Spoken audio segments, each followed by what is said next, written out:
Bon matin. Si tu souffres d'insomnie, si tu te réveilles souvent pendant la nuit, si tu as un quelconque problème à t'endormir ou rester endormi pendant la nuit, c'est la vidéo faite pour toi. Je te partage 5 trucs qui vont te permettre de mieux dormir, qui vont te permettre de régulariser ton cycle circadien, qui est en fait ton cycle de sommeil normal. Reste jusqu'à la fin parce que le dernier, donc le 5e, c'est quelque chose qui est vraiment plus inédit que tu n'as probablement jamais entendu parler avant. Donc, la première chose que tu pourrais choisir de changer dès ce soir dans tes habitudes, c'est de ne pas manger 3 heures avant de te coucher. C'est probablement pas la première fois que tu entends ça. Tout le monde le répète, mais il y a une raison pourquoi tout le monde en parle, c'est que c'est la réalité. Si tu manges avant de te coucher, ton corps, au lieu de se mettre en mode de régénération, de nettoyage et de permettre à ton corps de se restaurer pendant la nuit, à la place, qu'est-ce qu'il fait? C'est qu'il met toute son énergie, toute son attention sur ta digestion.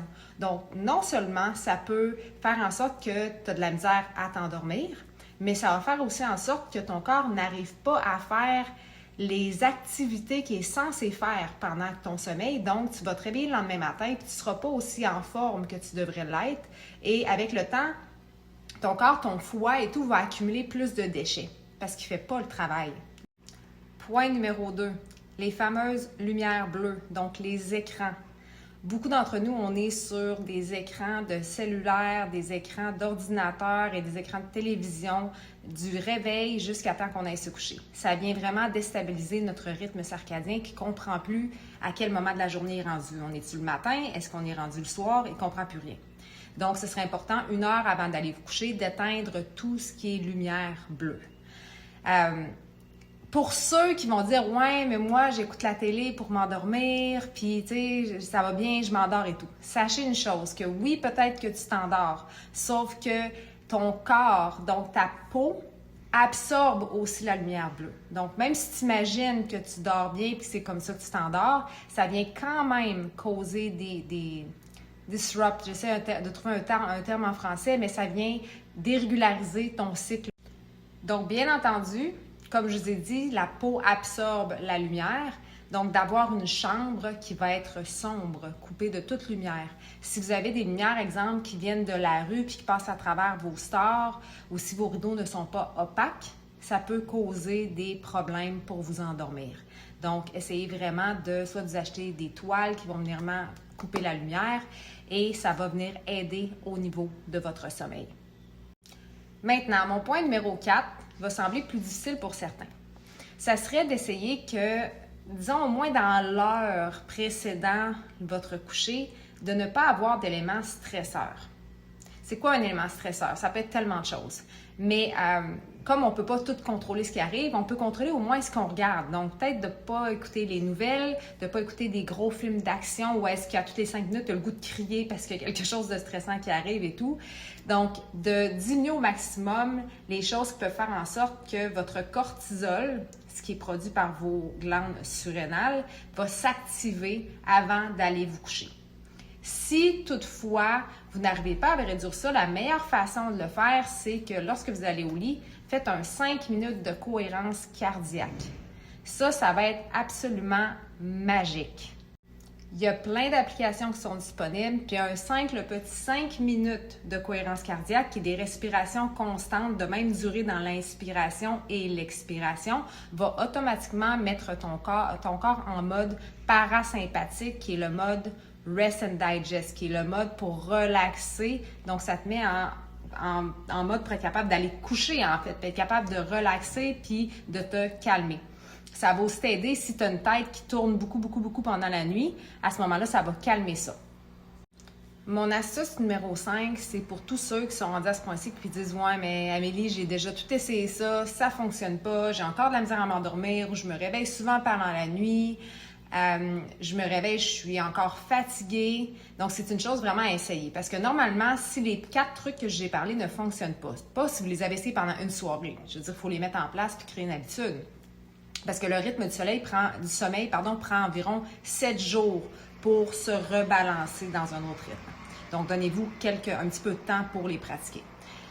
Mais, si vraiment ça ne fonctionne pas, ça peut vouloir dire qu'il y aura un débalancement au niveau hormonal. Puis une des choses qu'on peut commencer à travailler de manière naturelle, c'est d'essayer de rebalancer votre rythme circadien, de rééduquer votre corps à quand est-ce que c'est le temps de te réveiller, puis d'être en forme, quand est-ce que c'est le temps de te calmer puis d'aller te coucher.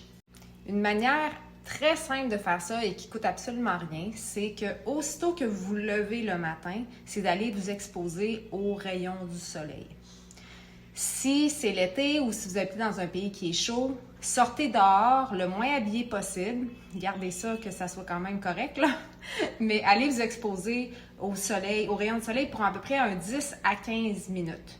Ça, c'est vraiment pour donner le signal à votre corps que c'est le matin, on est prêt, on commence à fonctionner. Là, les hormones nécessaires pour commencer la journée vont commencer à être déchargées dans votre corps.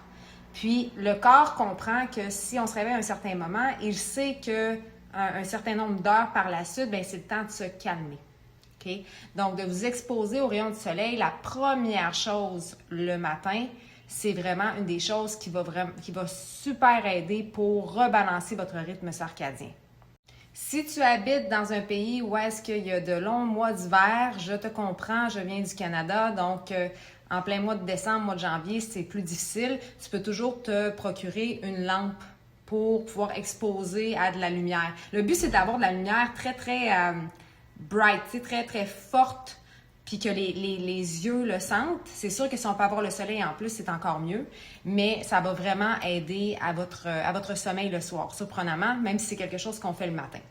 Maintenant, si vous essayez tout ça et que ça ne fonctionne pas, il peut y avoir un débalancement hormonal qui est plus profond. La bonne nouvelle, c'est que des débalancements hormonaux, généralement, ça se travaille de façon naturelle. Donc, si c'est ton cas, si tu as vraiment de la difficulté avec ton sommeil, si tu te réveilles la nuit, si tu as la tête qui tourne, si tu n'arrives pas à te rendormir, prends ton appel gratuit avec moi. On va prendre 30 minutes ensemble. Je vais pouvoir te poser des questions, comprendre quelle est ta situation, quelles sont tes difficultés et voir de quelle manière je peux t'aider. On va établir un plan d'action.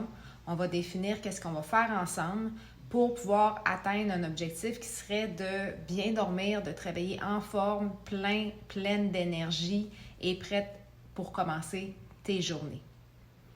Donc, n'oublie pas de t'abonner si tu es sur ma chaîne YouTube. Abonne-toi pour ne rien manquer. Et sinon, on se revoit sur Instagram, sur Facebook ou sur LinkedIn. Passe une belle journée.